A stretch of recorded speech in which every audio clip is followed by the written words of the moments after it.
conseiller que ta propre volonté. Seigneur, ce matin, tu as accompli ta volonté. Seigneur, ce matin, tu as attiré ton peuple. Toi qui es la source qui ne tarit pas. Toi qui es le bon berger. Toi qui es le pain de vie. Seigneur, nous avons faim. Nous avons soif. Voilà pourquoi nous sommes là ce matin. Seigneur, pour manger à ta table.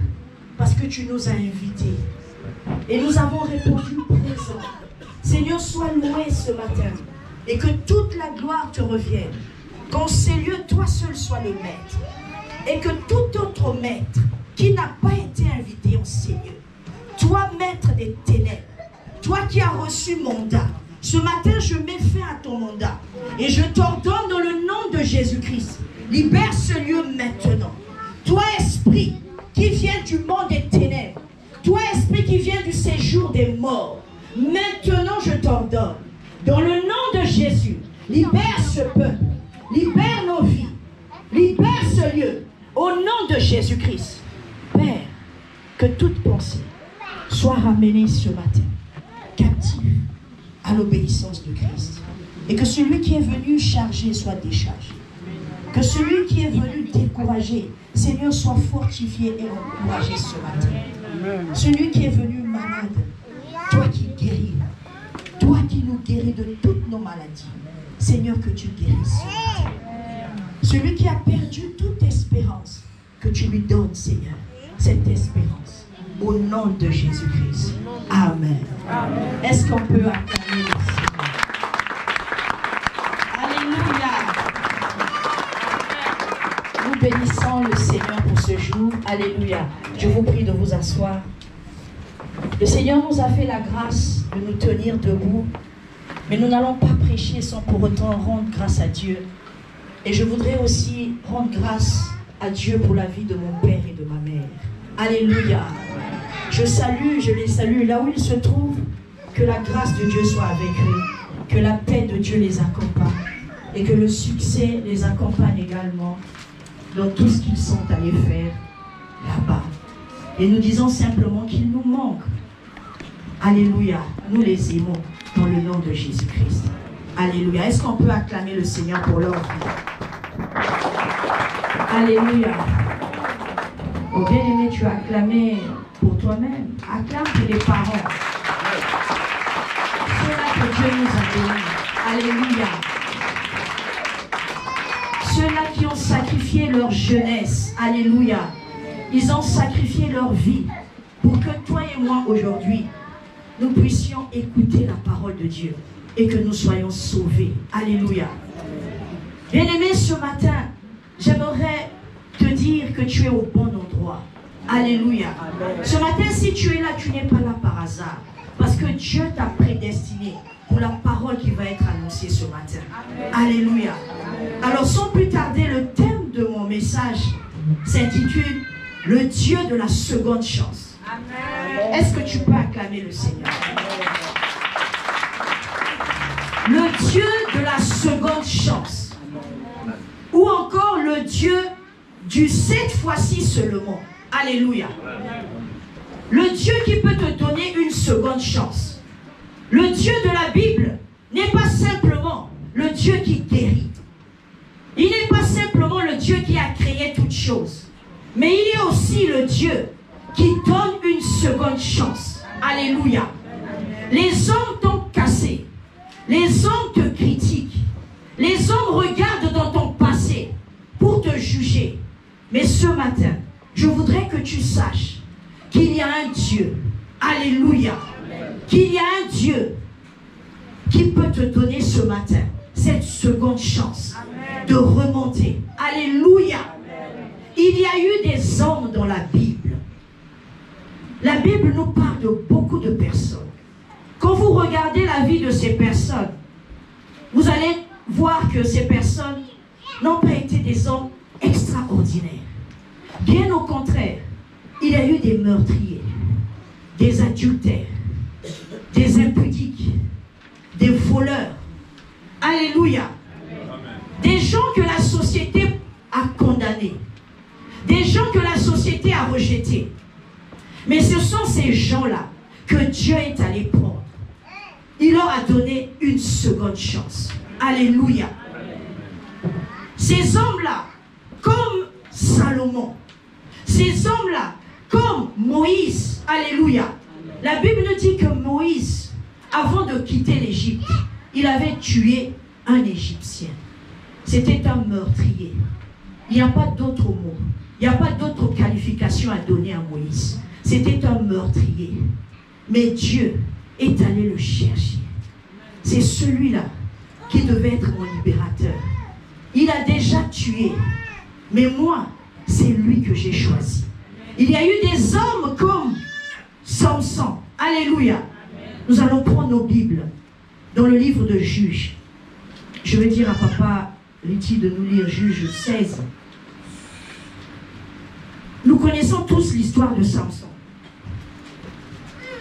C'était celui-là que Dieu avait choisi pour délivrer Israël. Il était fort. Il était tellement fort que les Philistins n'arrivaient pas à l'achever, n'arrivaient pas à mettre fin à sa vie. Mais un jour, par maladresse, il a livré son secret. Pourtant, sa mère lui avait dit, son père lui avait dit, de ne pas livrer ce secret à qui que ce soit. Lui, par amour, lui, par un acte irréfléchi, il a livré son secret à Delilah. Nous connaissons tous l'histoire. Les Philistins l'ont attrapé. Les Philistins l'ont enchaîné. Et les Philistins ont crevé ses yeux afin qu'il ne voie pas. Papa Riti, Juge 16, verset 22. Nous lisons la parole de Dieu dans le livre de Juge 16, au verset 22, au nom de Jésus-Christ. Cependant, les cheveux de sa tête recommençaient à croître depuis qu'il avait été rasé. Alléluia. Amen. On l'a crevé les yeux et on a rasé ses cheveux. Comme il avait dit à Delilah, ma force se trouve au niveau de ma tête. Et les Philistins l'ont rasé les cheveux. Alléluia. Et quelque temps après, ses cheveux ont commencé à repousser. Le Dieu de la seconde chance a commencé à accomplir quelque chose de miraculeux dans la vie de celui-là qu'on avait destiné à mourir. Alléluia. Amen. Verset 28. Au verset 28, alors Samson invoqua l'Éternel et dit, Seigneur éternel, souviens-toi de moi, je te prie, ô Dieu, donne-moi de la force seulement cette fois, et que d'un seul coup, je tire vengeance des Philistins pour mes deux yeux. Au verset 29, et Samson embrassa les deux colonnes du milieu sur lequel reposait la maison. Et il s'appuya contre elles. L'une était à droite et l'autre à sa gauche. Samson dit, que je meure avec les Philistins. Il se pencha fortement et la maison tomba sur les princes et sur tout le peuple qui était. Ceux qu'il fit périr à sa mort furent plus nombreux que ceux qu'il avait tués pendant sa vie. Alléluia. Au verset 31, ses frères et toute la maison de son père descendirent et l'emportèrent. Lorsqu'ils furent remontés, ils l'enterrèrent entre Tsoséra et Etchoal, dans le sépulcre de Manoch, son père. Il avait été juge en Israël pendant 20 ans. Parole du Seigneur. Alléluia. Amen. Ses cheveux ont commencé à repousser. Alléluia. Et Dieu lui a fait la grâce de se venger de ses ennemis. Une seconde chance pour une personne qui avait commis une faute grave. Parce qu'il lui avait été interdit de livrer son secret. Mais Dieu lui a donné encore la chance. Que dire de Ruth, que vous connaissez dans la Bible? Ruth a perdu son mari, Kiljan. Quelque temps après, il s'est marié à Boaz. Dans la généalogie de Jésus, Ruth fait partie des ancêtres de Jésus. Ruth, qui était une Moabite, qui était issue d'une lignée incestueuse. Mais Dieu est allé chercher cette femme et lui a donné une seconde chance. Que dire de Méphibosheth, perclus des pieds, alléluia, à Lodebar, abandonné à lui-même, lui qui était fils d'un prince, il s'est retrouvé dans un endroit délabré, mais Dieu est allé le chercher là-bas. Que dire de David? David avait péché. David avait pris la femme d'Uri. Il a même occasionné la mort de ce soldat. Que dire encore de Pierre, le disciple de Jésus, qu'il avait renié 3 fois. Bien-aimés, ces hommes n'étaient pas si extraordinaires, n'étaient pas des hommes sans faute. C'était des hommes cruels, meurtriers, blasphémateurs. Que dire encore de Paul? La Bible dit qu'il respirait le meurtre. Quand il partait combattre, quand il partait persécuter l'Église. Et sur le chemin de Damas, Dieu l'a rencontré. Alléluia. Amen. Ces hommes, ces meurtriers, je me suis posé la question. Qu'est-ce qu'ils ont de si particulier pour que Dieu leur accorde cette seconde chance? Bien-aimé, dans ces histoires de ces hommes, tu peux aussi placer ton histoire. Toi-même, tu connais ton passé. Ce passé que tout le monde peut-être te critique à cause de ça. Alléluia. Après celui de Moïse, après celui de Pierre, après celui de Paul, place ce matin ton passé. Je veux que tu commences à regarder au fond de toi. Tu commences à te dire à toi-même, Seigneur, regarde mon passé. Regarde mon passé par rapport à tous ces hommes qu'on est en train de me parler ce matin. Ces meurtriers comme Moïse. Moi, je n'ai tué personne, mais j'ai commis aussi des choses. Tu as accordé à Moïse une seconde chance. Tu as accordé à Paul une seconde chance. Bien-aimé, commence à placer ton passé. Alléluia. J'ai posé la question à Dieu. Dieu m'a dit, ma fille, voyage avec moi dans la Bible. J'aime les voyages avec Dieu. Quand Dieu te fait voyager dans la Bible, tu as envie que le temps s'arrête, que tu restes face à face avec lui, que tu dises, Père, qu'est-ce que tu veux m'enseigner? Alléluia. Bien-aimé, passe le temps dans la parole. Passe le temps à lire la Bible. Tu vas découvrir que Dieu a tout mis dans sa parole. Que Dieu nous a donné ce qu'il faut pour que nous puissions réussir sur la terre. Tu vas découvrir l'amour de Dieu. Alléluia. Dieu est amour. Dieu nous aime. Alléluia. Dieu nous aime, bien-aimés. Même quand il punissait Israël, un jour il m'a donné l'image. Il m'a dit, regarde le roi Nebuchadnezzar. Quand il avait mis Daniel dans la fosse au lion, il était dérangé. J'ai mis un innocent. Qu'est-ce qui va se passer? Il n'avait pas d'ombre. Dieu m'a dit, c'est tel que je suis. Même quand je te punis en tant qu'enfant, je suis dérangé. Je viens tout le temps regarder quelle est ta position. Est-ce que tu as changé de position? Je ne te punis pas et je m'en vais. Je disparais. Non, je suis là pour voir. Est-ce que tu vas te repentir? Est-ce que que tu vas revenir vers moi. Parce que je suis un Dieu d'amour. Dieu n'abandonne pas ses enfants. Le roi Nebuchadnezzar est venu ce matin-là. Il était dérangé. Tel est notre Dieu. Quand vous lisez le livre d'Ésaïe, le livre de Jérémie, vous allez voir, c'est comme si c'est un homme qui est en train de courtiser une femme. Dieu est, je vous dis, c'est comme si Dieu était un homme qui courtisait une femme. Quand il dit, Israël, mon premier fils, Dieu est en train de pleurer. Dieu pleure quand nous péchons. Dieu est dérangé quand nous péchons. Cela lui fait mal.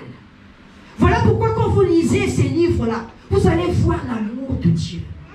Vous allez constater que même quand il punissait Israël, il était mal. Et quand Israël revenait, c'est comme quelqu'un qui attendait seulement le retour de son enfant. Il est devant la porte et il dit, bon, tu es revenu vers moi. Je vais maintenant combattre tes ennemis. Vous voyez comment Dieu fait? Mais il vient de me punir pour 7 ans. Il vient de me punir pour beaucoup d'années. Là, je suis revenu juste maintenant. Il décide de combattre mes ennemis. Dieu est un Père. Dieu est un Père qui nous aime. Alléluia. Et donc, j'ai demandé à Dieu, quelle était la particularité de ces hommes? Pourquoi tu es venu chercher Moïse? Pourquoi tu es venu chercher Pierre qui t'avait renié? Jésus a dit, allez-y dire aux disciples et à Pierre. Il a bien précisé, parce qu'il savait que Pierre était culpabilisé d'avoir renié 3 fois Jésus. Il a dit, allez-y aussi dire à Pierre que je vous précède en Galilée. Dieu a donné à Pierre une seconde chance. Amen. Alléluia. Amen. Dieu lui a donné une seconde chance. Amen. Il est venu vers Paul. Paul, c'est Jésus que tu persécutes. Celui que tu vas persécuter là, ceux-là que tu vas persécuter, c'est en fait moi. Parce que ces personnes que tu vas persécuter, ils sont en moi. La Bible dit que nous sommes en Jésus. Donc celui que tu vas persécuter, Paul, c'est moi en fait. Alléluia. Et j'ai dit à Dieu, mais la particularité de tout ça c'est quoi? Il m'a dit, c'est la race. J'ai dit à Dieu, la race? La race. J'ai dit, papa, mais il y a la race noire. Il y a la race blanche. La Bible nous parle de la race des vipères. La Bible nous parle aussi de la race des menteurs. De la race des adultères. Mais papa, de quelle race s'agit-il? Il m'a dit, va dans Exode. Tu vas découvrir la race de ces personnes à qui j'accorde une seconde chance. Nous allons dans Exode. Exode 13. Bien-aimé, le monde peut te rejeter parce que tu as un passé lourd. Parce que tu as un passé que les gens n'aiment pas. La femme samaritaine était obligée de se cacher. Pendant que toutes les femmes partaient très tôt le matin, puiser de l'eau. Mais elle partait vers la fin de l'après-midi. Elle était rassurée qu'à cette heure-là, je ne vais pas rencontrer d'autres femmes. Parce que son passé pesait sur sa vie. Parce que son passé était en train de faire d'elle une rejetée de cette ville de Samarie. Bien aimé, si j'étais coach de cette femme, j'aurais dû lui dire, mais ces hommes-là qui te critiquent, ces femmes-là qui te critiquent, comme Jésus avait dit à la femme adultère, celui qui n'a point péché, qu'il jette la première pierre à cette femme. Qu'il jette la première pierre. Alléluia. La race. C'est ceux-là à qui Dieu donne une seconde chance. Alléluia. Exode 13, verset 2. verset 2. Oui. Exode 13, verset 2. Nous lisons la parole de Dieu dans le livre d'Exode, dans le livre d'Exode 13 au verset 2, au nom de Jésus-Christ. Amen. Consacre-moi tout premier-né parmi les enfants d'Israël, tant des hommes que des animaux, ils m'appartiennent. Alléluia. Amen. Consacre-moi tout premier-né des hommes, des animaux. Ces premiers-nés appartiennent à l'Éternel.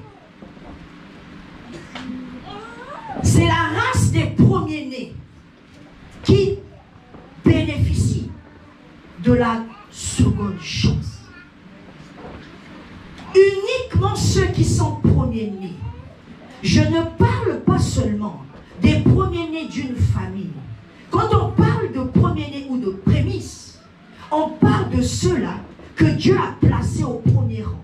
On parle de ceux-là que Dieu a positionnés dans une position de dignité, dans la supériorité. Tu peux être le cadet de ta famille, mais le regard de Dieu s'est posé sur toi. Et tu deviens la prémisse de cette famille. Tu deviens le premier-né de cette famille. Même s'il y a un aîné, toi tu deviens la prémisse de Dieu.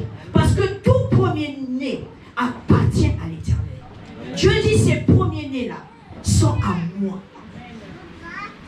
Étant donné qu'ils sont à l'Éternel, l'Éternel lui-même se charge d'aller les chercher. Même s'ils commencent mal. Moïse a commencé mal, comme un meurtrier.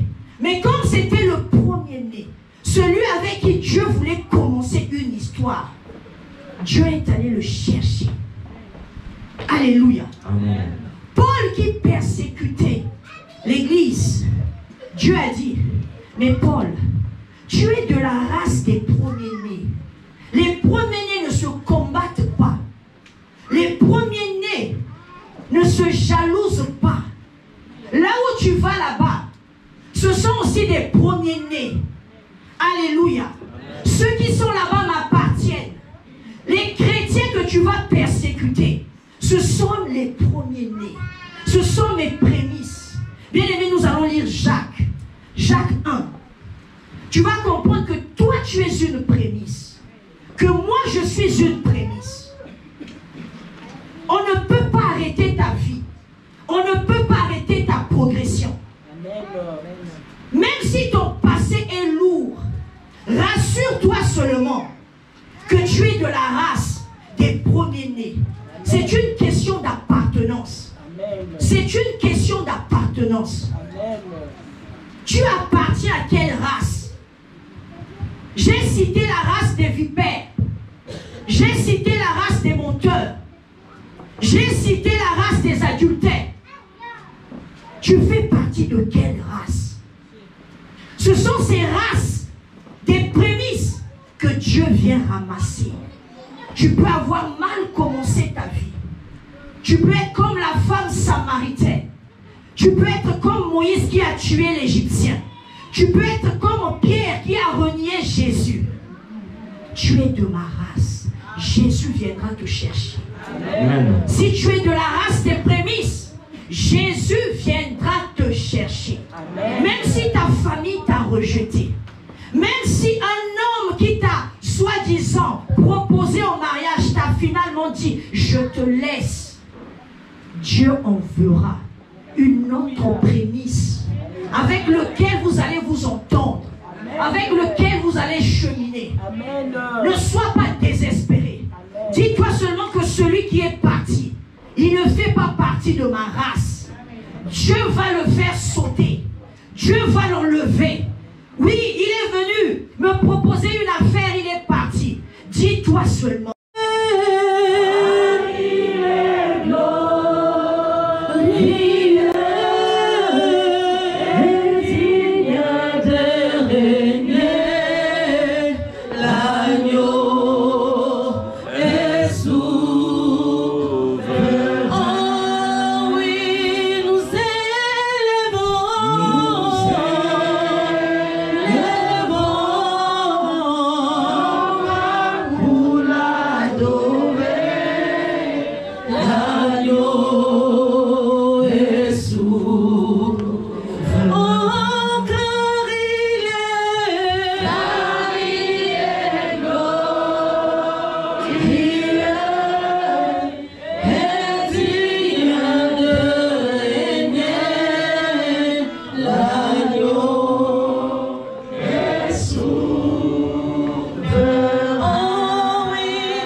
est souverain. L'agneau est souverain. Toi le souverain, notre Dieu, notre Père. Toi qui n'as de conseiller que ta propre volonté. Seigneur, ce matin, tu as accompli ta volonté. Seigneur, ce matin, tu as attiré ton peuple. Toi qui es la source qui ne tarit pas. Toi qui es le bon berger. Toi qui es le pain de vie. Seigneur, nous avons faim. Nous avons soif. Voilà pourquoi nous sommes là ce matin. Seigneur, pour manger à ta table. Parce que tu nous as invités. Et nous avons répondu présent. Seigneur, sois loué ce matin. Et que toute la gloire te revienne. Qu'en ces lieux, toi seul sois le maître. Et que tout autre maître qui n'a pas été invité en ces lieux, toi maître des ténèbres, toi qui as reçu mandat, ce matin je mets fin à ton mandat. Et je t'ordonne dans le nom de Jésus-Christ, libère ce lieu maintenant. Toi esprit qui vient du monde des ténèbres, toi esprit qui vient du séjour des morts, maintenant je t'ordonne, dans le nom de Jésus, libère ce peuple, libère nos vies, libère ce lieu, au nom de Jésus-Christ. Père, que toute pensée soit ramenée ce matin, captive à l'obéissance de Christ. Et que celui qui est venu charger soit déchargé. Que celui qui est venu décourager, Seigneur, soit fortifié et encouragé ce matin. Celui qui est venu malade, toi qui guéris, toi qui nous guéris de toutes nos maladies, Seigneur, que tu guérisses ce matin. Celui qui a perdu toute espérance, que tu lui donnes, Seigneur, cette espérance. Au nom de Jésus-Christ. Amen. Est-ce qu'on peut acclamer le Seigneur? Alléluia. Nous bénissons le Seigneur pour ce jour. Alléluia. Je vous prie de vous asseoir. Le Seigneur nous a fait la grâce de nous tenir debout. Mais nous n'allons pas prêcher sans pour autant rendre grâce à Dieu. Et je voudrais aussi rendre grâce à Dieu pour la vie de mon père et de ma mère. Alléluia. Je les salue là où ils se trouvent. Que la grâce de Dieu soit avec eux. Que la paix de Dieu les accompagne. Et que le succès les accompagne également dans tout ce qu'ils sont allés faire là-bas. Et nous disons simplement qu'ils nous manquent. Alléluia. Nous les aimons dans le nom de Jésus-Christ. Alléluia. Est-ce qu'on peut acclamer le Seigneur pour leur vie? Alléluia. Oh bien-aimé, tu as acclamé pour toi-même. Acclame pour les parents. Ceux-là que Dieu nous a donnés. Alléluia. Ceux-là qui ont sacrifié leur jeunesse. Alléluia. Ils ont sacrifié leur vie pour que toi et moi aujourd'hui, nous puissions écouter la parole de Dieu et que nous soyons sauvés. Alléluia. Bien-aimé, ce matin, j'aimerais te dire que tu es au bon endroit. Alléluia. Ce matin, si tu es là, tu n'es pas là par hasard. Parce que Dieu t'a prédestiné pour la parole qui va être annoncée ce matin. Alléluia. Alors, sans plus tarder, le thème de mon message s'intitule « Le Dieu de la seconde chance ». Est-ce que tu peux acclamer le Seigneur? Le Dieu de la seconde chance. Ou encore le Dieu du cette fois-ci seulement. Alléluia. Le Dieu qui peut te donner une seconde chance. Le Dieu de la Bible n'est pas simplement le Dieu qui guérit. Il n'est pas simplement le Dieu qui a créé toutes choses. Mais il est aussi le Dieu qui donne une seconde chance. Alléluia. Les hommes t'ont cassé. Les hommes te critiquent. Les hommes regardent dans ton passé pour te juger. Mais ce matin, je voudrais que tu saches qu'il y a un Dieu. Alléluia. Qu'il y a un Dieu qui peut te donner ce matin cette seconde chance de remonter. Alléluia. Il y a eu des hommes dans la Bible. La Bible nous parle de beaucoup de personnes. Quand vous regardez la vie de ces personnes, vous allez voir que ces personnes n'ont pas été des hommes extraordinaires. Bien au contraire, il y a eu des meurtriers, des adultères, des impudiques, des voleurs. Alléluia. Des gens que la société a condamnés. Des gens que la société a rejetés. Mais ce sont ces gens-là que Dieu est allé prendre. Il leur a donné une seconde chance. Alléluia. Ces hommes-là, comme Salomon, ces hommes-là, comme Moïse, alléluia.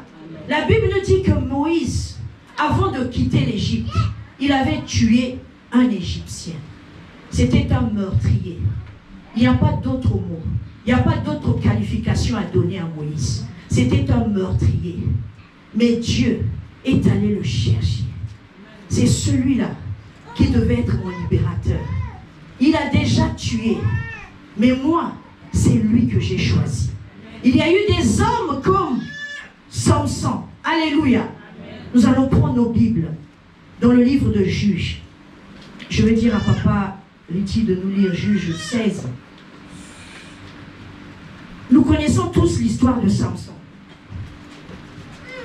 C'était celui-là que Dieu avait choisi pour délivrer Israël. Il était fort.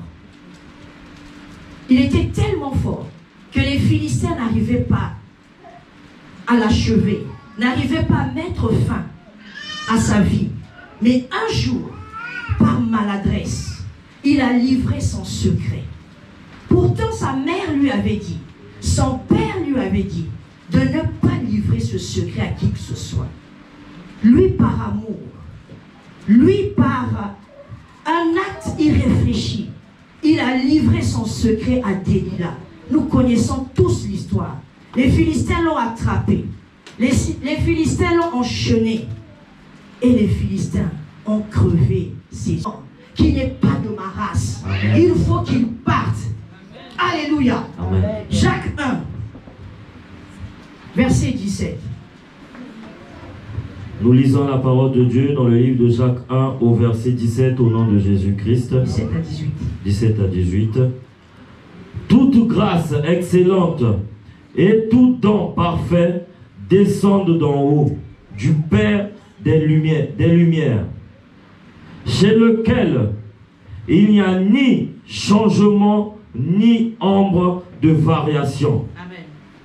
Au verset 18, il nous a engendrés selon sa volonté, par la parole de vérité, afin que nous soyons en quelque sorte des prémices de ces créatures, parole du Seigneur. Afin que nous soyons quoi, bien-aimés? Des prémices de ces créatures. Est-ce que tu comprends bien? Afin que nous soyons les prémices. Nous sommes les prémices de Dieu. Amen. Alléluia. Il nous a engendrés par la parole de la vérité. Amen. Tu ne vas pas repartir dans le ventre de ta mère. Mais c'est à partir de la parole que tu as entendue ou que tu entends aujourd'hui. Si tu donnes ta vie à Jésus, Jésus fera de toi ce matin sa prémisse. Amen. Et tu seras candidat à une seconde chance. Amen.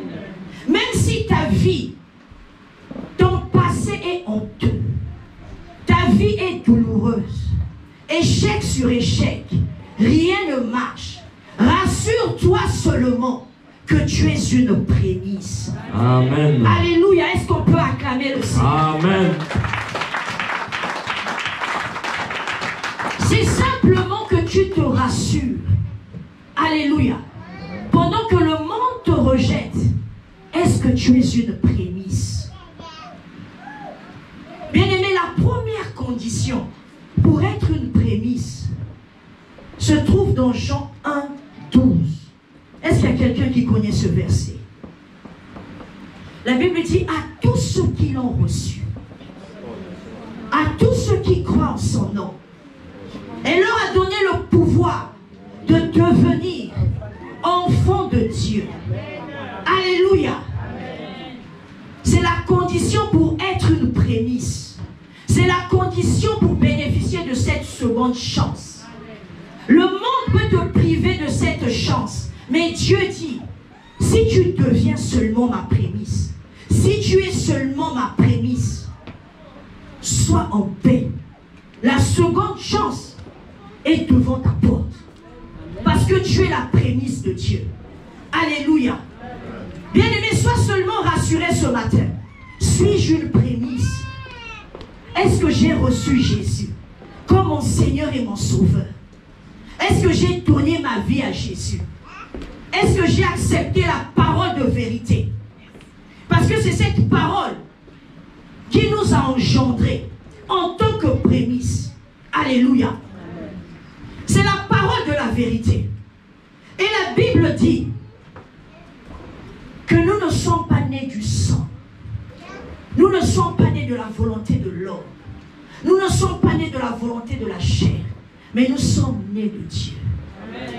Alléluia. Quand j'ai lu cette parole, je la connaissais depuis. Le Seigneur m'a encore emmené à comprendre ceci. Le sang que tu portes peut être le sang de la malédiction. Mais toi, tu n'es plus né du sang. La malédiction ne peut plus régner dans ton sang. La malédiction ne peut plus rester dans ton sang. L'échec ne peut plus rester dans ton sang. Parce que tu n'es plus né du sang.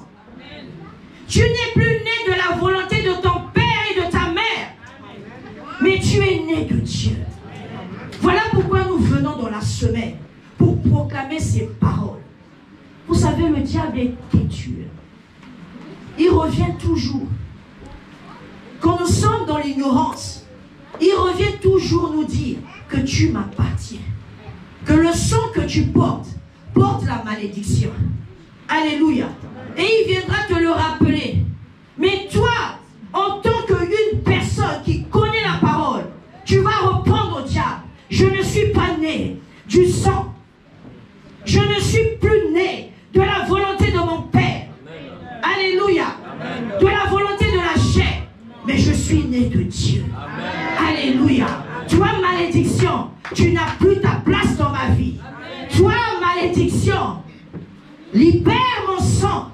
Alléluia. Bien-aimé, c'est une question d'appartenance. Tu peux avoir reçu Jésus, mais tu appartiens encore aux alliances de tes parents. Alléluia. Voilà pourquoi nous venons prier pour cela. Voilà pourquoi nous venons nous détacher. Il faut que tu appartiennes à cette race-là. Alléluia. C'est la première condition. La deuxième condition, nous allons le voir à travers l'histoire de Ruben. Alléluia. Ruben, le premier-né de Jacob. Ruben, celui qui est né d'une femme qui avait des yeux délicats. Vous voyez, une femme qui a des yeux délicats, qui va l'aimer? Quel homme va le regarder? Mais je vous informe que Léa était de la race des premiers-nés. Donc Dieu s'arrange toujours à positionner le premier-né. Jacob aimait Rachel. Jacob voulait épouser Rachel. Mais Dieu, comme tout premier-né l'appartient, Léa, avec ses yeux délicats, qui pouvait la prendre en mariage? Dieu a dit, dans son secret, moi, tout premier-né m'appartient. Il faut que je fasse passer Léa en premier. Vous allez vous dire, bon, mais Jacob aimait Rachel. Non, non, non. Tout premier-né appartient à l'Éternel. Donc l'Éternel s'arrange à ce que le premier-né gagne toujours. Amen. Amen. Même s'il a mal commencé, si ce premier-né revient à l'Éternel avec un cœur repentant, Dieu s'arrange. Alléluia. Ésaü avait perdu la bénédiction. Mais comme il était le premier-né, Dieu s'est aussi arrangé à bénir Ésaü. Vous regardez simplement la richesse de Jacob. Oui, Jacob a eu la bénédiction. Oui, Jacob est parti. Oui, on parle de Jacob. Mais Dieu s'est aussi arrangé à bénir Ésaü. Ouvrez la Bible dans le livre de Genèse 33, verset 9. Vous allez voir là où Dieu a béni Ésaü. C'est vrai qu'il avait perdu sa bénédiction. Mais Dieu est venu, comme tout premier-né l'appartient. Il dit non, je ne vais pas laisser. Il a commis une faute, c'est vrai. Il a vendu son droit d'aînesse, c'est vrai.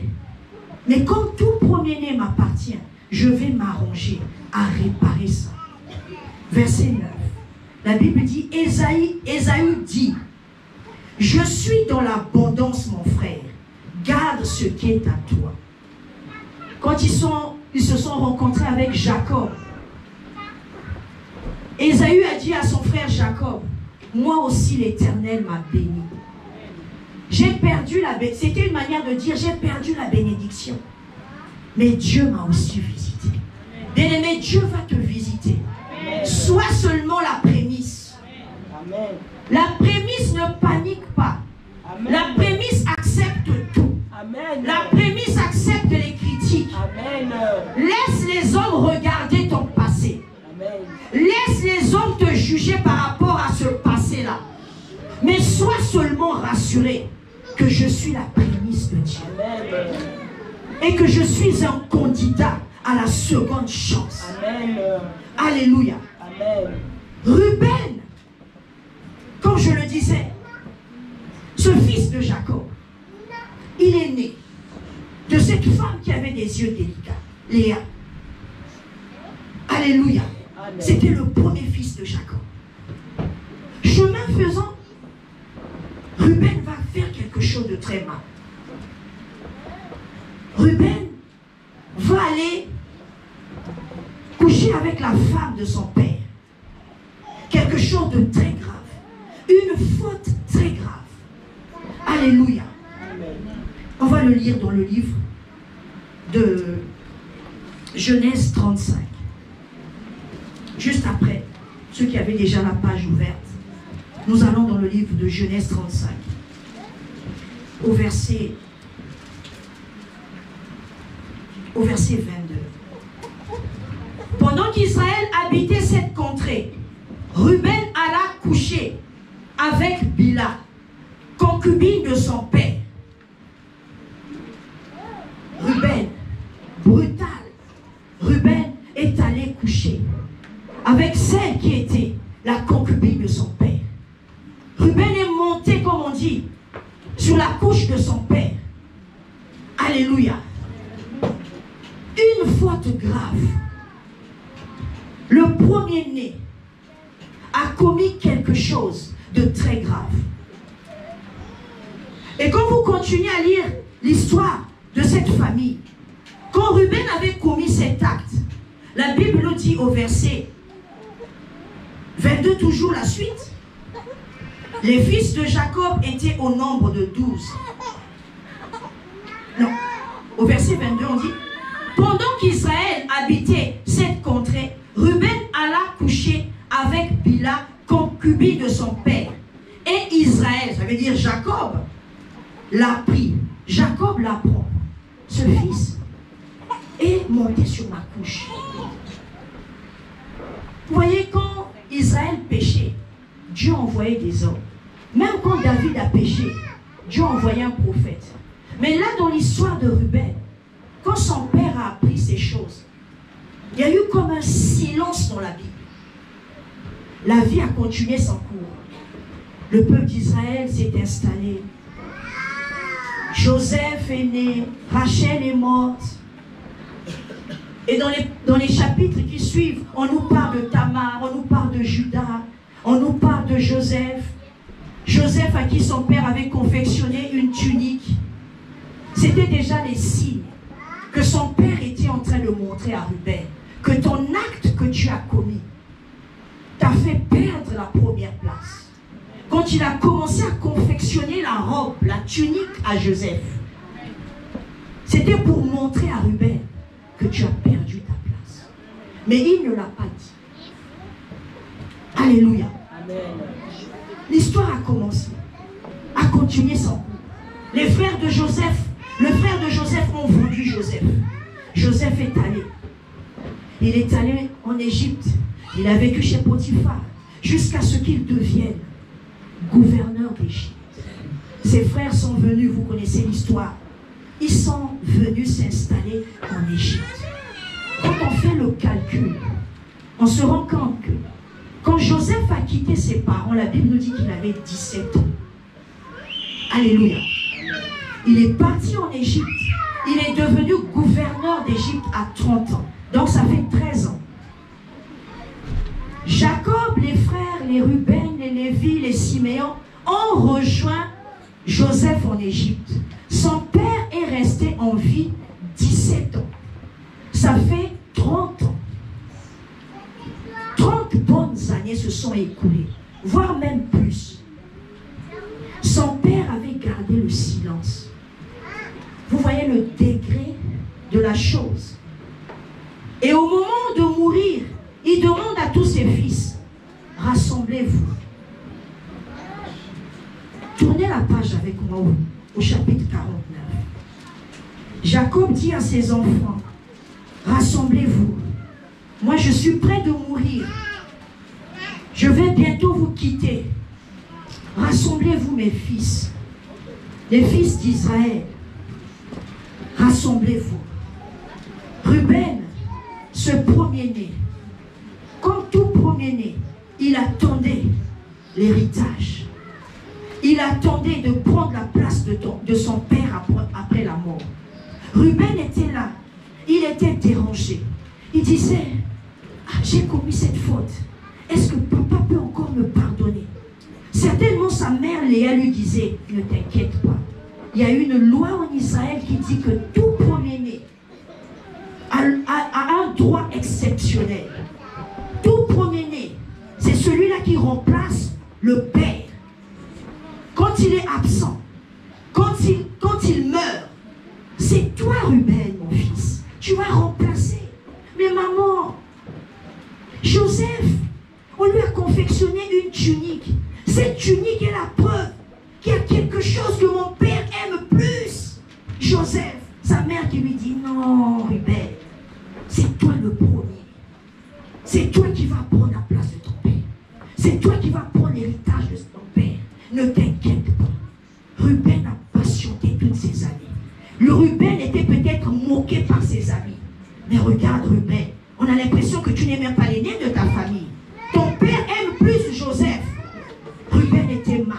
Ruben a fait de son mieux de se racheter.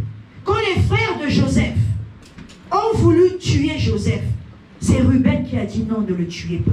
Il voulait se racheter une conduite. Il voulait tout faire. Parce qu'il a été fils de Jacob. Alléluia. Ruben, toi mon premier-né, ma force et les prémices de ma vigueur. Alléluia. Amen. Certainement Ruben était excité. Aïe, aïe, aïe. C'est aujourd'hui que je vais prendre la casquette de mon père. C'est aujourd'hui que je vais prendre l'héritage. Comme il avait vu Joseph, Joseph a réussi. Il a réussi en Égypte. Je n'ai plus de concurrents devant moi. Tout va bien. C'est moi qui vais prendre la place. Son père a commencé par des paroles mielleuses. Tu es ma vigueur. Alléluia. Amen. Tu es ma force. Une vérité, bien sûr. Il a continué en disant, supérieur en dignité et supérieur en puissance. Alléluia. Amen. Toujours des éloges. Et il arrive au verset 4. Il dit, impétueux, brutal. Une personne qui pose des actes irréfléchis. Impétueux comme les eaux, tu n'auras pas la prééminence. Coup de massue. Marteau sur la tête de Ruben. Toi, tu ne seras pas supérieur aux autres. À cause de quoi? Car tu es monté. Il lui donne la raison. Car tu es monté sur la couche de ton père. Tu as souillé ma couche en y montant. 30 ans de rancune. 30 ans où il avait gardé ça dans le cœur. 30 ans où la Bible est restée silencieuse. On a cru que Jacob avait oublié. On a cru que Jacob avait pardonné à son fils. Jacob a gardé la rancune. La rancune est un poison qui te tue à petit feu. Une personne peut te garder rancune. Tu es avec cette personne. Vous êtes dans la même maison. C'est peut-être ton mari ou ta femme. À cause d'une faute que tu avais faite, il a gardé. Il a gardé. Il y a des personnes, les histoires que nous entendons par exemple, un homme qui est allé vers une femme parce qu'elle avait une situation administrative correcte. La femme a commencé à maltraiter l'homme à la maison parce qu'il n'avait pas de papier. Maltraiter l'homme comme ça, on ne peut pas le faire. Et au moment où l'homme dit c'est demain que je vais aller retirer mon titre de séjour ou ma carte de 10 ans, il a tellement magasiné ça. Ce jour-là, cet homme est parti. Il est allé prendre sa carte de séjour. Il n'est plus reparti à la maison. C'était fini. Vous voyez où la rancune, où le poison peut tuer. Alléluia. Amen. Les personnes rancunières sont souvent des personnes qui comptabilisent. Il m'a fait ça. Je l'attends au tournoi. Il garde. Vous voyez Jacob, 30 ans. Son fils a essayé de se racheter une conduite. Il a même empêché ses frères de tuer Joseph. Il a tout fait. 30 ans. Jacob lui dit, toi, tu n'auras pas. Il est venu briser un enfant. Celui qui espérait. La rancune, les personnes rancunières, ce sont des personnes aussi qui se vantent. Moi, je ne peux pas faire ça. Ce que l'autre a fait, moi, je ne peux pas le faire. Le frère de l'enfant prodigue, c'était la même chose. Papa, comment tu peux organiser une fête à celui qui a tout gaspillé? Comment tu peux... Moi, je ne pouvais pas faire ce qu'il a fait. Il a pris ton héritage. Il a tout gaspillé. Comment tu peux organiser? Ça, c'est des personnes rancunières. Il n'est même pas content que son frère revienne à la maison. Il n'est pas content que son frère retourne. Vous voyez, si le père du fils prodigue n'avait pas voulu de son fils, il aurait dit à ses serviteurs, si vous voyez mon fils là qui est parti, ne le faites pas rentrer. Mais son fils est venu. Les serviteurs l'ont fait rentrer. Parce que son père avait certainement dit à ses serviteurs, si vous voyez mon fils, laissez-le entrer. C'est comme Dieu. Quand nous revenons à Dieu, Dieu nous reçoit. Amen. Mais c'est souvent tes propres frères qui ne sont pas contents que tu reviennes à Dieu. Ce sont les mêmes personnes qui vont manifester cette rancune. Pourquoi tu es revenu? Pourquoi Dieu t'a relevé? Pourquoi Dieu t'a donné cette seconde chance? Ce sont les mêmes personnes qui se mettent dans un coin pour commencer à te critiquer. Bien aimé, le Père a un cœur tellement énorme. C'est souvent parmi les enfants qu'on trouve cette rancune. Je crois que parmi nous ici, il n'y a pas de personnes rancunières. Parce que nous sommes le centre évangélique, réconciliation et restauration. J'étais en train de penser. Le Seigneur m'a emmené à réfléchir sur un fait. Et il m'a dit, tu te souviens de l'église kimbanguiste? Je ne sais pas si vous connaissez, c'est quelqu'un qui connaît les kimbanguistes. C'est une église en Afrique. Ils s'habillent soit en blanc, soit en vert. Les femmes s'habillent en jupe verte. J'ai dit à Dieu, mais pourquoi ces gens-là, dès qu'il y a une manifestation, c'est tout le monde qui se met? Il m'a dit, c'est parce qu'ils ont épousé la vision qu'ils portent. Ils ont épousé la vision. Ils ont épousé la vision de leur église. Nous ici, bien aimés, est-ce que tu peux lire avec moi? Centre évangélique, réconciliation et restauration. Est-ce qu'il est marqué rancune et méchanceté là-bas? Non. Alléluia. Amen. On doit voir des personnes qui aiment réconcilier, Amen. qui aiment amener la paix. Amen. Parce que ceux qui réconcilient, ce sont des porteurs de paix. Amen. Ce sont des porteurs de paix. Amen. La rancœur n'a pas la place. Alléluia. Nous devons être des défenseurs de cette vision. Vous voyez certains hommes de Dieu, des fois vous les voyez calmes. Ils pensent à la relève. Ils se disent, mais est-ce que quand le Seigneur va me prendre, est-ce qu'il y aura suffisamment une relève? La dernière fois, j'ai vu à Paris, la même église des Kimbangistes se trouve à Paris. Je les ai vus aussi habillés, comme en Afrique. Mais ces gens-là aussi sont ici. Ils sont aussi ici en France. Ils étaient là-bas en train de faire, c'est comme si c'était une cérémonie, ils étaient dans la rue, en train de, avec leurs vêtements. Est-ce qu'il y aura une relève qui va garder la vision de la réconciliation? Et même avant de parler de relève, est-ce qu'ici, nous avons des personnes qui ont épousé cette vision? Est-ce que nous avons des personnes qui sont prêtes à réconcilier? Une personne qui cherche la paix, dès qu'il voit le feu, il ne ramène pas encore le feu. Lui, il ramène de l'eau pour éteindre le feu. Alléluia. Amen. Il faut que tu ramènes de l'eau. Ne ramène pas le feu. Parce que nous sommes l'église de la réconciliation. Amen. Quand on nous voit, on doit voir là où il y a la réconciliation, il y a l'amour. Amen. Là où il y a la réconciliation, il y a la paix.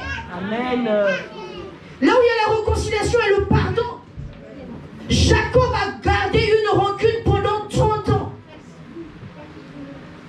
Vous pouvez imaginer des couples qui gardent rancune. Il va voir. Aujourd'hui, il m'avait fait ça. Tu as une liste, tu as un cahier, tu as une mémoire où tu gardes et tu attends le moment opportun pour sortir ton petit couteau et poignarder. Alléluia. Amen. Les gens rancuniers, ils mettent la séparation. Il m'a fait ça. Je mets une croix à sa vie. Toi, une chrétienne, toi, une prémisse. La Bible dit que Dieu nous a appelés pour la paix. Amen. Je mets une croix. Je ne vais plus lui parler. Qu'on monte, qu'on descende. Et vous êtes dans une même église. Et vous venez chasser les démons. Quel démon vous chassez ici? Quel démon vous chassez ici? Mais ces démons-là se moquent de vous. Vous êtes venus faire un exercice de santé. Vous êtes venus perdre votre temps. Comme vous ne pouvez pas aller dans un centre de sport, c'est ici que vous venez vous exercer. C'est ici que vous venez. Ah non, ça fait 3 mois. Je n'ai pas fait de marche. Et tu viens marcher ici. Pendant ce temps, je ne lui parlerai plus jamais. Je mets la croix. Même si elle passe à côté de moi. De quelle race êtes-vous? De quelle race? Il y a la race des vipères. Les vipères sont là pour piquer. Ça, c'est la vipère. C'est une espèce de serpent. Elle est là seulement pour piquer. Elle est là, elle attend. Elle peut attendre 30 ans. Comme Jacob a attendu son fils 30 ans. Pour mettre fin à la destinée d'un enfant qui a commencé à se racheter une conduite. Qui a certainement demandé pardon à Dieu. Tu es là, tu gardes cette personne dans ton cœur. Alors que cette personne a déjà demandé pardon à Dieu. Alors que cette personne est en train de faire des gestes pour te dire, mon frère, pardonne-moi. Mais toi, tu es toujours dans la rancune. Et quand on te dit bonjour, tu dis bonjour, tu ne regardes même pas le visage de la personne. Tu fais comme ça. Bien-aimé, de quelle race es-tu? La race des premiers, ce sont les races de paix. Amen. Jésus est le prince de paix. Amen. Si nous sommes de sa race, nous devons être des personnes de paix. Amen. Nous devons être des porteurs de paix. Amen. Alléluia. Amen. Même si quelqu'un vient ici avec le feu, nous devons dire à cette personne, ici le feu ne rentre pas. Amen. Ici le feu ne rentre pas. Amen. Mon frère, allons-y chercher l'eau. Parce qu'il y a un individu qui vient avec le feu. Parce qu'il y a un individu étranger qui est en train de rentrer ici. Il n'a pas la même casquette que nous. Voilà pourquoi Jésus a dit à Paul, Paul, celui que tu persécutes, c'est moi. C'est les personnes qui sont de la même race que toi. Toi, tu ne sais pas.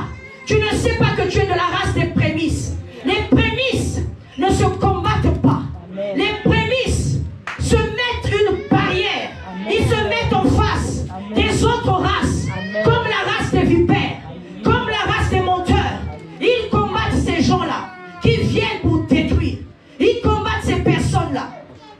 Les prémices ne se combattent pas. Amen. Les prémices sont courage. Amen.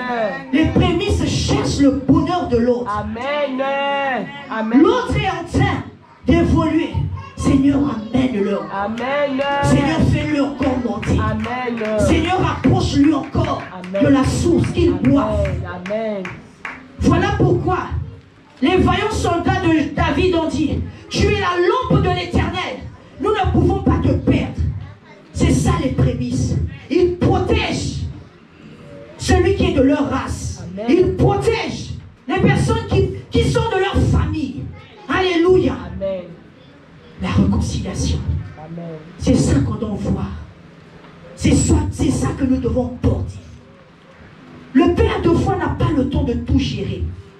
Mais nous devons être ces boucliers ici chez nous. Amen. La méchanceté ne rentre pas. Amen. Ici chez nous, la rancune ne rentre pas. Amen. Ici chez nous, ces choses-là ne rentrent pas. Amen. Ici chez nous, c'est la paix. Amen. Si tu viens avec tes histoires, va dehors. Va changer de race. Amen. Va d'abord lire Jean 1,12. Si tu reçois Jésus, reviens vers nous. Alléluia. Ruben est mort. Son identité a été cassée. Parce qu'il a été brutal. Parce qu'il a commis un acte dans la brutalité. Quels sont les actes que tu commets toi-même?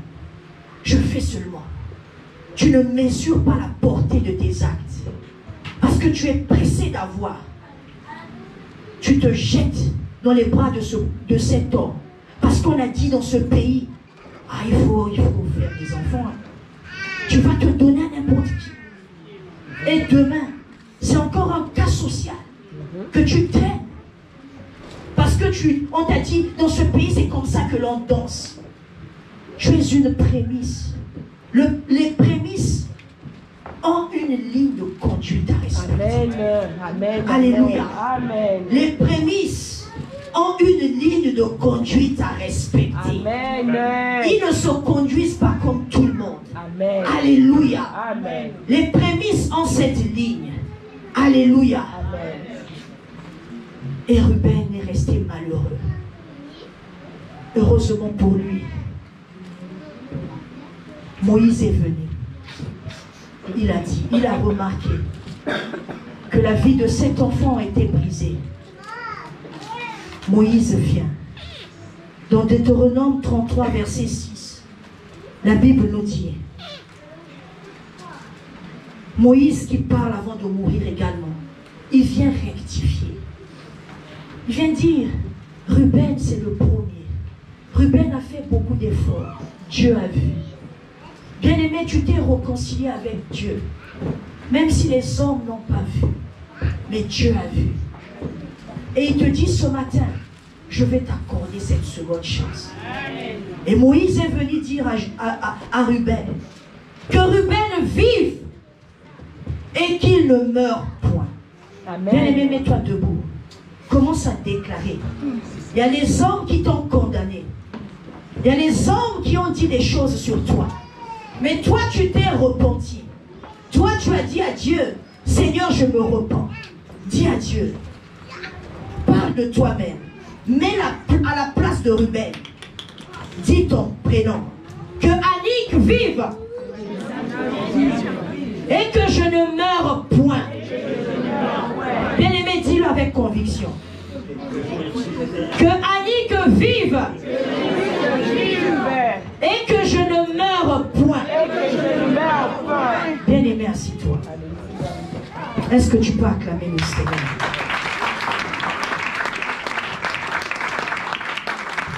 Moïse est venu rectifier. Bien-aimé, Dieu va rectifier. Pourvu que tu sois la prémisse. Pourvu que tu reviennes à Dieu.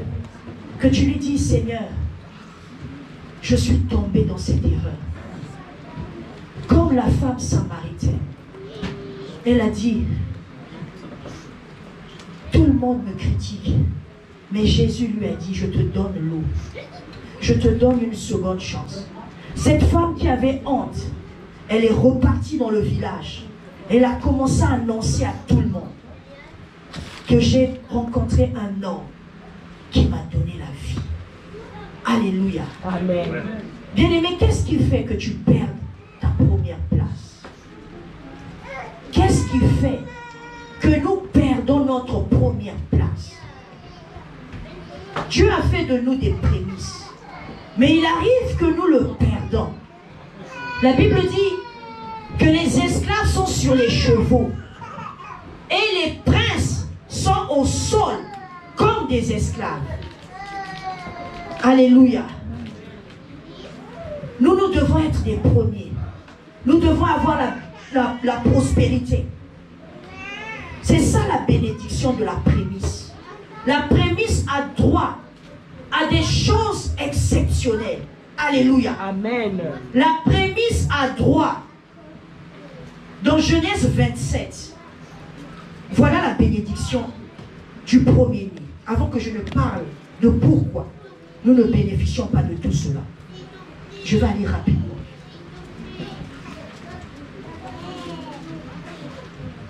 Jacob bénit Isaac bénit ses enfants. Il dit à Jacob, vous connaissez bien l'histoire, je ne vais pas le rappeler ici. Je vais aller directement au verset 27. Jacob s'approcha et le baisa. Isaac sentit l'odeur de ses vêtements. Puis il le bénit et dit, voici, l'odeur de mon fils est comme l'odeur d'un champ que l'Éternel a béni. Que Dieu te donne la rosée du ciel. Voilà la bénédiction qui revient au premier. Voilà la bénédiction qui revient à toi et moi. Amen. En tant que prémisse de l'Éternel. Il dit que Dieu te donne la rosée du ciel et de la graisse de la terre. Dans une autre version, on dit que Dieu te donne la rosée et que tes terres soient fertiles. Tes terres, ça veut dire que tu vas avoir des entreprises qui t'appartiennent. Tu vas avoir, alléluia, les affaires qui t'appartiennent. Tu es appelé à avoir quelque chose pour toi. Amen. Tu n'es pas censé toujours travailler chez les autres. Et en ayant quelque chose qui t'appartient, Dieu dit, il enverra la rosée du ciel. Bien-aimé, il faut seulement que tu fasses tes affaires.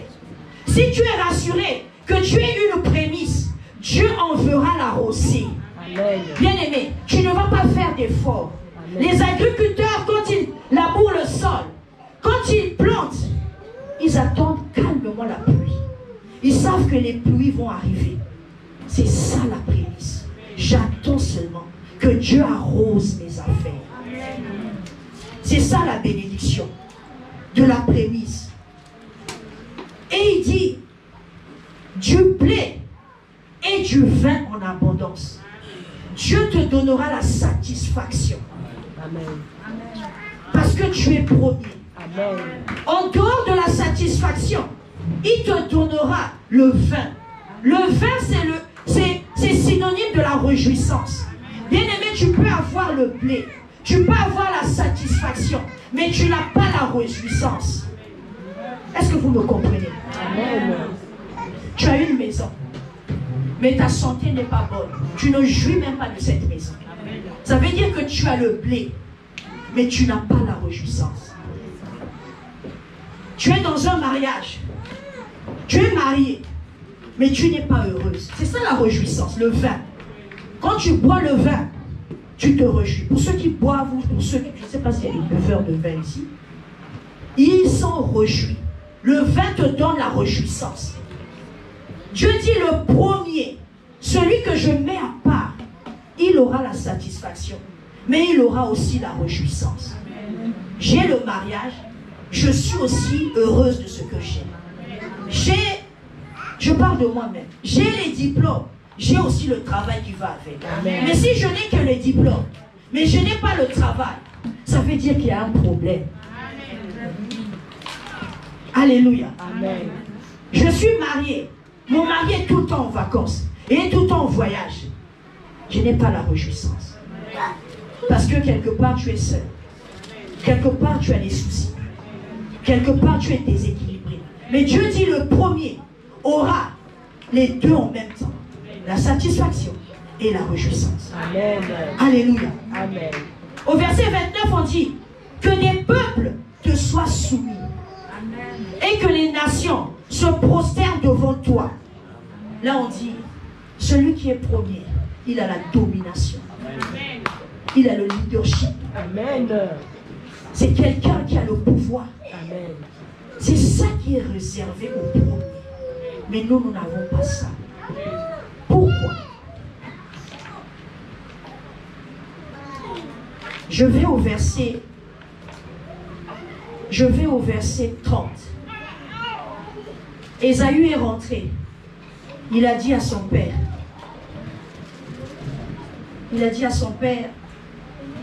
et moi alors, vous connaissez bien l'histoire, ma part de bénédiction. Isaac lui dit, ta demeure sera privée de la graisse de la terre. Donc ceux qui n'ont pas la bénédiction, dans une autre version on dit, tu seras loin des terres arides et des terres fertiles. Alléluia. Tu ne seras pas propriétaire. Même les terres qui sont fertiles, tu ne pourras pas les avoir. Il y a les opportunités dans un pays, dans une vie, mais toi tu ne les verras pas. Tu ne jouiras pas de ça, parce que tu es sous la malédiction, parce que tu as perdu ton droit d'aînesse. Alléluia. Amen. Et il dit, tu vivras de ton épée. Ça c'est Ésaü. Tu vivras de ton épée, tu vas souffrir. Il y a des gens qui travaillent, ils se lèvent le matin avec des plaintes. J'ai mal au corps, j'ai mal. Il rentre à la maison, la personne est amère. Parce qu'il n'a pas la satisfaction, parce qu'il n'a pas la réjouissance. Alléluia. Bien-aimés, nous devons chercher ces choses. Nous devons regarder qu'il y a quelque chose qui ne va pas. Et pour finir, qu'est-ce qui fait que nous n'avons pas la prééminence? La première des choses, c'est le péché. Ruben a péché. Voilà pourquoi il a perdu. Alléluia. Le manque de considération de qui nous sommes. Vous voyez des personnes. Bon, on a dit, quand tu viens dans ce pays, donne-toi seulement. Il ne considère même pas son corps. Il va se livrer à n'importe qui. Vous voyez, Ésaü, quand il est venu vers Jacob, que m'importe le droit d'aînesse, il n'a pas considéré. Ah, donne-moi seulement le roux. Donne-moi seulement, je vais manger. Ah, qu'est-ce que ça va me faire? Même si je sors avec cet homme, moi, ce que je cherche, c'est seulement l'argent. Ton corps est le temple du Saint-Esprit. Tu te livres à n'importe qui. Tu n'as pas de considération. Tu es une prémisse. Amen. Tu es le temple du Saint-Esprit. Ton corps là, c'est précieux devant Dieu. Amen. Tu te donnes à n'importe qui. Tu perds ta place. Tu n'as pas besoin même que ce soit affiché sur toi. Tu as déjà perdu ta place. La deuxième chose qui fait que nous perdons, c'est le non-respect des principes de Dieu. Vous voyez Abraham. Je ne vais pas ouvrir la Bible.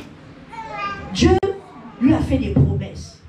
Dieu lui a dit, je te donnerai un enfant. Je te donnerai un héritage. Tu vas être béni. Mais il avait des doutes. Dieu revient encore. Bon, cette fois-ci, je vais faire une alliance avec toi. Va chercher les animaux. Il est allé chercher. Dieu lui a dit, je préfère lire ce verset. Alléluia. Amen. Dieu lui a dit, prends une jeunisse de 3 ans, Prends une chèvre de 3 ans. Prends un bélier de 3 ans. Une tourterelle et une jeune colombe. Dieu voulait faire alliance avec lui. Il a dit, prépare. Tu connais comment se fait les cérémonies d'alliance. Abraham a pris tous ces animaux. Il a coupé chaque animal en 2. Il est arrivé aux tourterelles, il a laissé comme ça. Les colombes, il a laissé. Et quand Dieu est venu, si vous lisez l'histoire dans Genèse 15, Dieu lui a dit, sache que, au verset 13, sache que tes descendants seront étrangers dans un pays qui ne sera point à eux. Ah, moi j'ai fait ce que tu m'as dit. Pourquoi tu viens me dire cette parole? Tu m'as dit que ma descendance sera première. Comment ma descendance va être esclave? Parce que Abraham n'avait pas respecté les principes de l'alliance. Bien-aimé, tu peux être là aujourd'hui. J'ai laissé l'impudicité. Je ne cours plus. Tu vois les gros péchés là que nous abandonnons, ça je ne fais pas. Mais les petits péchés, comme la tourterelle et la colombe, ce sont des espèces de pigeons. C'est la famille des pigeons, des colombes. Ils sont petits. Abraham ne les a pas découpés. C'est comme pour dire à Dieu, moi, j'ai laissé, je ne sors plus, je ne vole plus, mais je suis une personne méchante. La méchanceté, elle est petite. C'est une petite semence. Vous voyez? Et Dieu vient dire, à cause de cela, ta descendance, au lieu qu'ils soient devant, ils seront les esclaves. Ils iront en esclavage. Alléluia. C'est ça qui nous fait perdre les choses que Dieu nous a données. Moi, j'ai laissé tel péché. Mais dans ton cœur, la méchanceté. Dans ton cœur, la haine. Dans ton cœur, c'est ce petit pigeon-là que tu gardes. Il est petit. Personne ne voit. Quand on te voit, ah, elle n'est pas adultère. Ah, elle n'est pas impudique. Oui, ça c'est ce qui est gros. Mais ce qui est petit se cache là. Vous voyez ces animaux-là, les tourterelles et les colombes. C'est le symbole de la pureté. La colombe, c'est le symbole de la pureté. Tu peux avoir laissé l'impudicité, mais tu as toujours des pensées souillées, des pensées de mensonge, des pensées de faire du mal aux autres. C'est ces petits pigeons-là qui ont fait que Israël, Dieu les a soumis à l'esclavage. Le dernier point pour terminer. Ce qui fait que nous perdons notre première place. Nous sommes ici, nous sommes des chrétiens. Nous crions souvent, nous sommes la tête et non la queue. Jésus a tout vaincu. Mais regardons nos vies. Il y a quelque chose qui ne va pas. Les païens réussissent. Les païens sont en train de prendre des postes impossibles dans ce monde.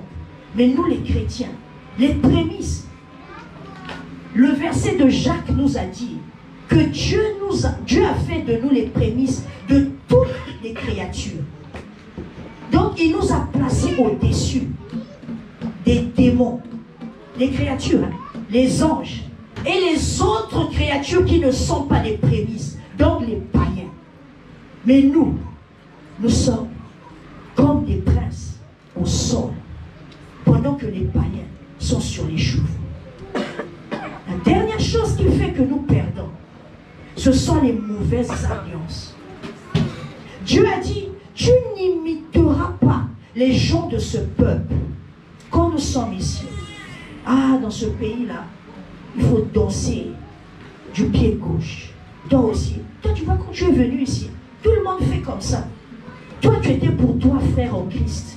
Toi, tu craignais Dieu au pays.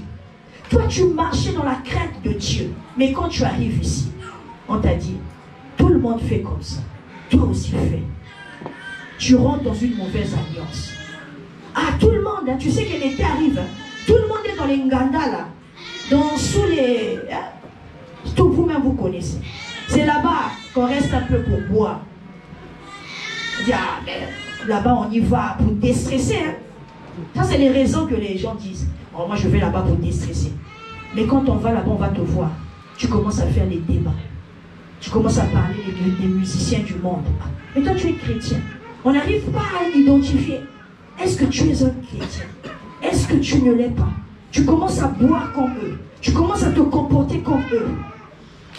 Comment vivre la prééminence? Comment? Si tu te mélanges à ces gens-là. Je crois que Jésus, pour te combler, il faut seulement que tu sois au milieu des païens en train de boire. Et le frère en Christ que tu étais, la crainte de Dieu que tu avais, tu abandonnes. Et tu commences à servir, à te comporter comme les païens. Toi aussi, tu commences à faire les conquêtes des copines, les conquêtes de femmes, parce que tu te es mélangé avec ces personnes. Et l'autre alliance, c'est les alliances que nos parents ont fait. Quelles sont les alliances que tes pères ont fait, qui t'ont fait perdre la première place que Dieu t'avait donnée dans ta famille? Voilà pourquoi nous venons le mercredi, pour prier. Alléluia. Nous venons pour annuler, briser ces alliances. Tu étais appelé à prier. Ton étoile était appelée à prier. Mais à cause des alliances, Joseph a vendu Israël en Égypte. Vous allez me dire, mais comment il a vendu? Oui, c'est Joseph qui était l'élément déclencheur. Dieu avait parlé à Abraham. Il a dit, ton peuple sera esclave. Mais il fallait, comme on a l'habitude de dire, un point de contact. Quelqu'un qui doit faire en sorte que cette parole s'accomplisse. Pendant que sa famille est venue en Égypte, Joseph a dit à son père et à ses frères, si Pharaon vous demande, dites-lui que vous êtes ses serviteurs. Vous voyez, quand vous dites que tu es Israël qui est devant, il devient serviteur. À cause de quoi? Parce qu'il voulait que Pharaon leur donne le pays de Goshen. Nos parents, ils ont voulu le pouvoir. Oh, ton père a eu un bon poste. Il travaille chez les Blancs. C'est une entreprise cotée. Mais pour garder son poste, il est allé faire des alliances. Et il a vendu toute la famille. Toi aujourd'hui, comme je disais vendredi à la prière, ton père a eu une grande concession. Vous avez une grande maison chez vous. Vous ne manquez de rien. Mais toi aujourd'hui, tu habites une petite maison. Nous habitons dans les HLM. Des petites concessions. Et pour faire rire les autres qui étaient là, je leur ai dit, mais regardez la chaleur qu'il y a. Et compare à la maison de ton père. Les mauvaises alliances. Les mauvaises alliances. Bien-aimés, nous allons nous lever. Tu connais ta vie. Peut-être que tu as perdu cette place. Peut-être que tu te dis, comment je vais faire? Tout le monde connaît ma vie. Aujourd'hui, je veux parler à Ruben. Si tu es Ruben ce matin, tu as tout perdu. Tu as fait une faute grave qui est restée dans la mémoire des hommes. Tu as commis une faute grave. Ce matin, je te donne l'occasion de revenir à Dieu. Je te donne l'occasion de dire à Dieu, Seigneur, aie pitié de moi. Je reviens à toi parce que je suis une prémisse. Élève ta voix. Parle au Seigneur maintenant. Parle au Seigneur maintenant. C'est le moment de revenir à Dieu. Parle au Seigneur. Parle au Seigneur. Dis-lui que tu reviens à lui.